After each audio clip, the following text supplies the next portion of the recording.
Ora bem, o problema maior desta operação é precisamente a taxa.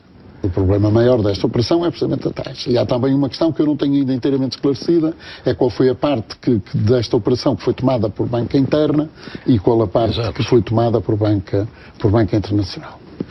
Nós estaremos sempre mais contentes, tanto mais contentes, quanto mais banco internacional houver nestas operações, porque a banca interna tem uma capacidade de crédito limitada. Se a canaliza para o financiamento do Estado, como há atrás, quando a canalizou para o financiamento das empresas públicas, mais dificuldades a economia privada tem. Doutor Medina Carreira, e entretanto temos estes danos sociais... Deixe-me fazer um parênteses para dizer o seguinte. Este problema do prazo era um problema tão grave que eu durante alguns meses pensei que o primeiro-ministro deste governo das Finanças, Vítor Gaspar, enfim, estava a criar boas relações, a mostrar que estávamos a cumprir rigorosamente tudo, para arranjar um ambiente que dilatasse este acordo. Eu, durante uns meses, foi o que pensei que o Ministro das Finanças, mas depois verifiquei que não. Sem a mudança do prazo, isto não tem conserto. Porque a Alemanha acabou por não dar a mão, não é? Não, se calhar nunca renegociaram isso, uma vez que estava fixado, mas você ia perguntar qualquer coisa. Não, e há a colocar aqui a questão dos danos sociais que esta austeridade acabou por criar, com elevados níveis de desemprego, com cortes nos salários, com cortes nas pensões, com redução de apoios sociais de uma forma muito significativa e a pergunta é riscos de ruptura iminentes, já presentes ou com potencial ainda de se agravarem?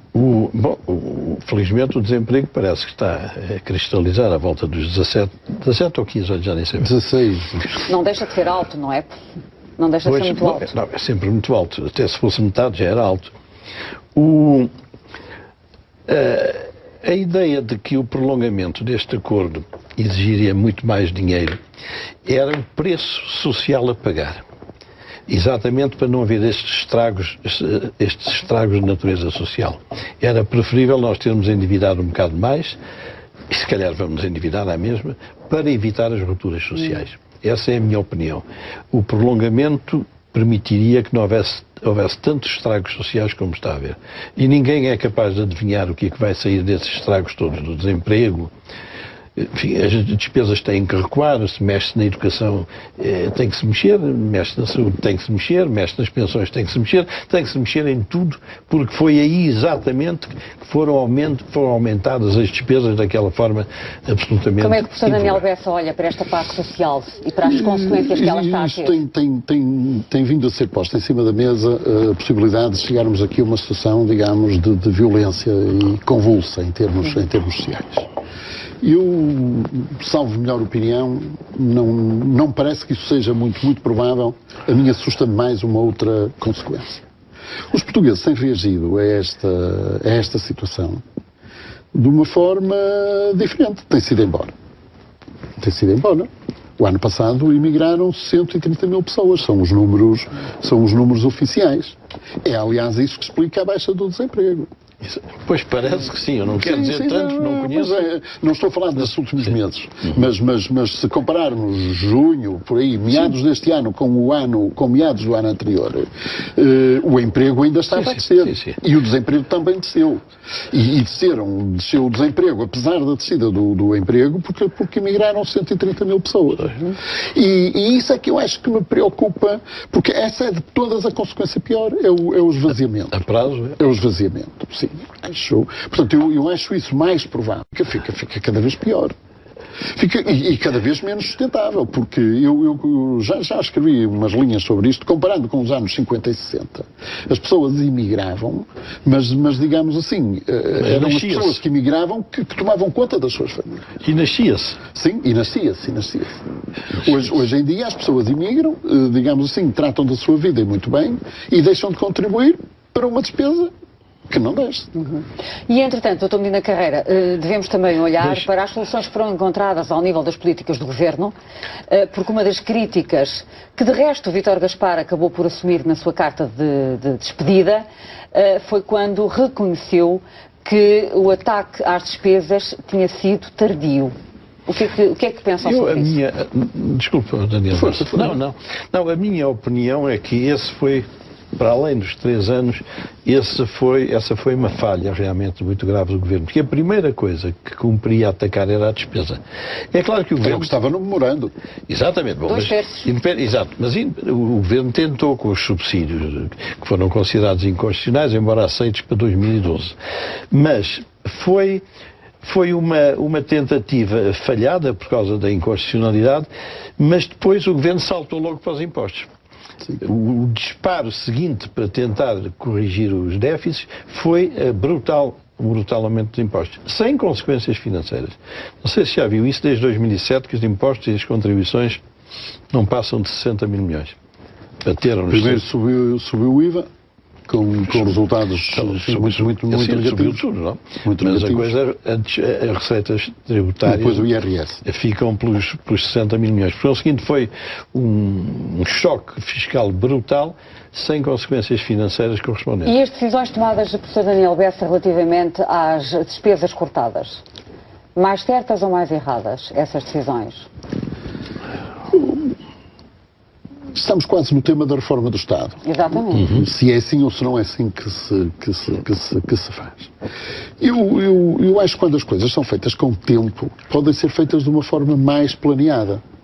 E o que está a ser feito tem aspectos muito negativos. Cortar a toda a gente, sem grande critério. Eu gostaria que a coisa fosse feita de outra forma. Por exemplo, áreas que são muito deficitárias, por exemplo, a área dos transportes públicos, nomeadamente os transportes urbanos de passageiros. Talvez se pudessem introduzir aí um sentido de privatização, pouparia umas centenas de milhões de euros por ano, mas não há tempo para isso. Não há tempo para isso. E, portanto, os cortes acabam por ser horizontais e maciços e à pressa, não é?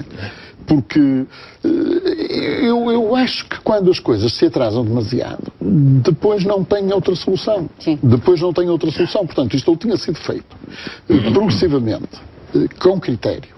Ou acaba em qualquer coisa parecida com aquilo que temos pela frente. Aliás, se eu bem entendo, o professor Vítor Gaspar lamentou-se, digamos, acha que foi um erro não ter começado, não ter ido mais fundo na despesa. Mas ele virou-se para os impostos porque não encontrou, digamos, maneira... Aliás, desculpe, houve um sinal na noite em que se soube, na noite seguinte ou na noite em que se soube a decisão do Tribunal Constitucional, o Primeiro-Ministro foi a um teatro qualquer. Foi. E ele falou dos impostos.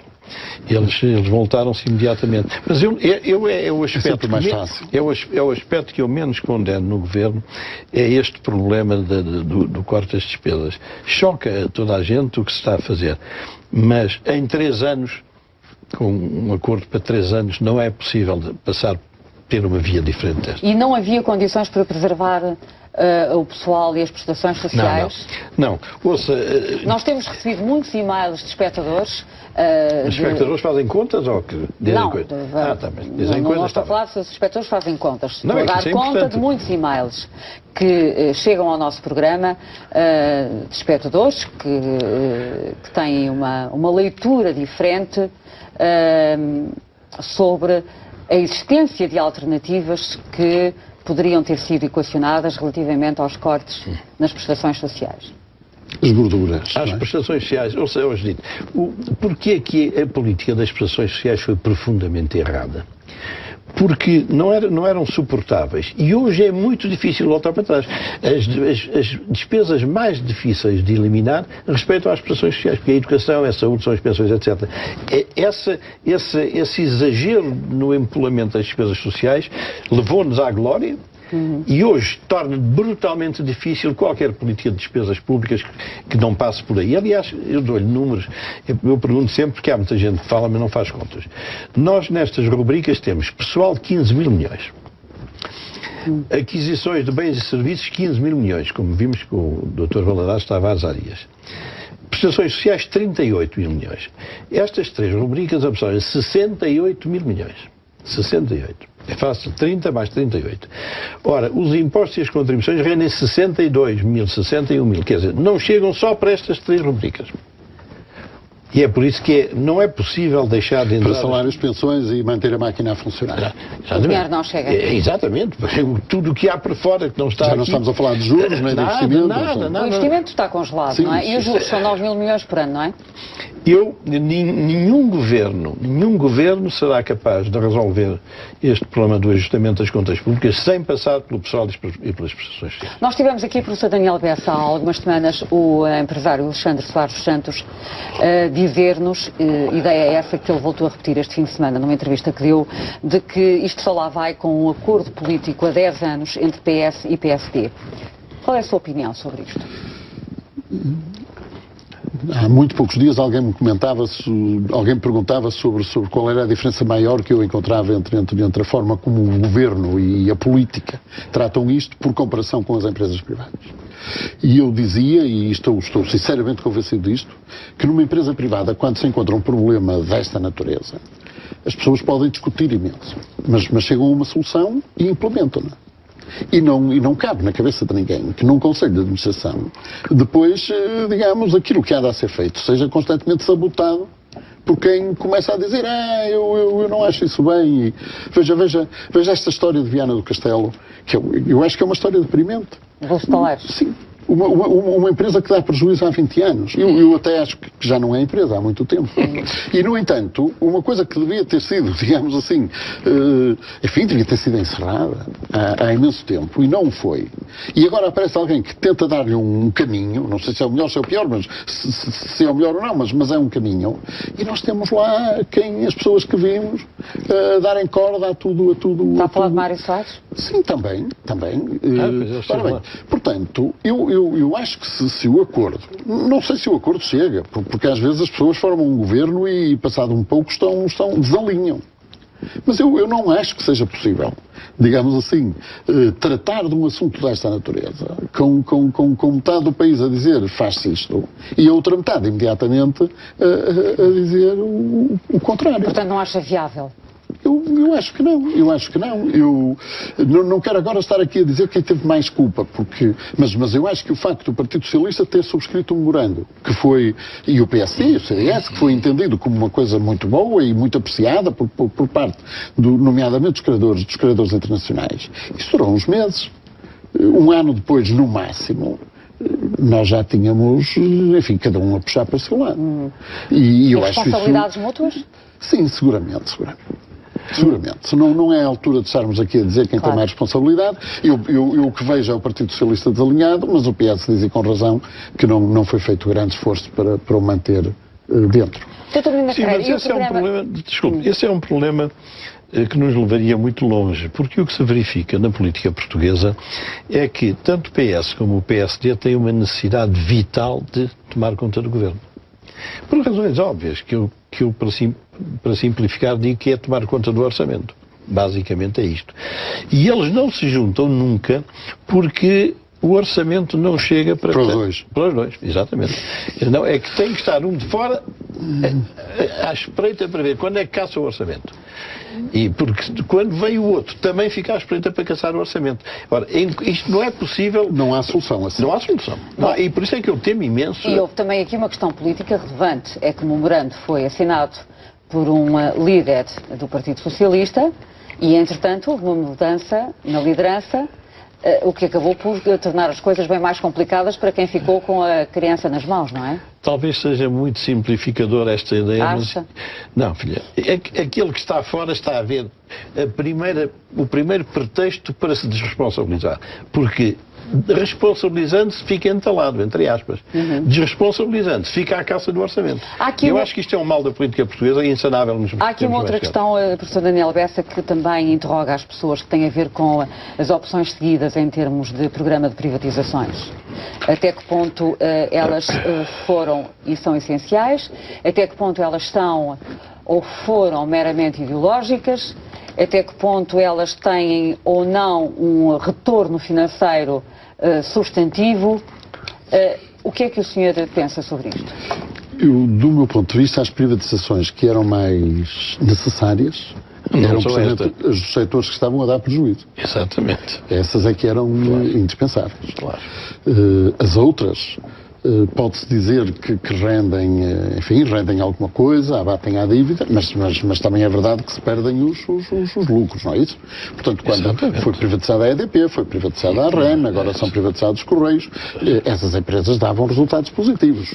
E, portanto, enfim, se tudo correr normalmente, o que eu tenho aqui é uma antecipação desses resultados.